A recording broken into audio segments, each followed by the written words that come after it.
25 июня 1920 года власть в ТССР перешла к Временному революционному комитету. Уже в сентябре государственные органы управления были окончательно сформированы. Центральный исполнительный комитет возглавил Бурхан Мансуров. Во главе первого правительства республики встал 26-летний Сахибгарей Саидгалиев.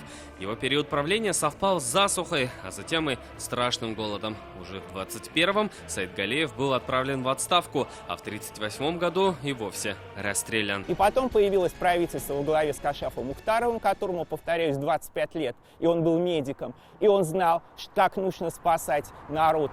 Соответственно, президентом республики стал Рауф Сабиров. Когда его спросили, чем он занимается, он говорит: знаете, меня больше всего интересует урожай картошки, чтобы мой народ не вымер.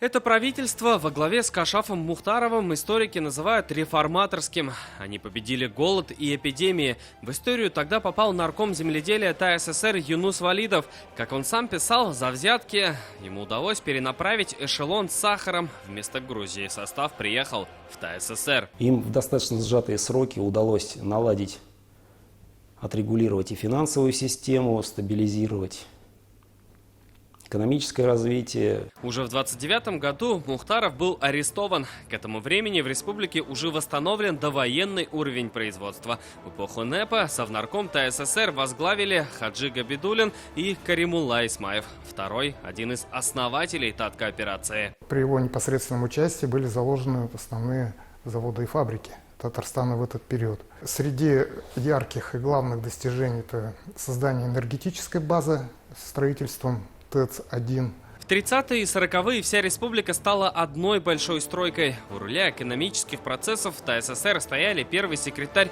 татарского обкома Альфред Лепа и председатель Совнаркома Киям Абрамов. Появились целые отрасли, например, авиационная промышленность. Шаг за шагом татарская автономия выходила в передовые регионы Советского Союза. Однако никакие заслуги не смогли спасти от репрессий многих руководителей ТССР. Выжил в годы большого террора только Каримулла Исмаев. Салават Мухаммадуллин, Светлана Сперина, Андрей Кузьмин, ТНВ, Казань. Наша рука помощи вашему бизнесу. Антикризисные предложения. Телефон 843 5 705 100. Көтелмәгән кунак көттөреп кенә интернет челтәрләренә дә килеп җитте. Хәзер бу фильмның барлык серияларын ТНВ.ру сайтында карап була.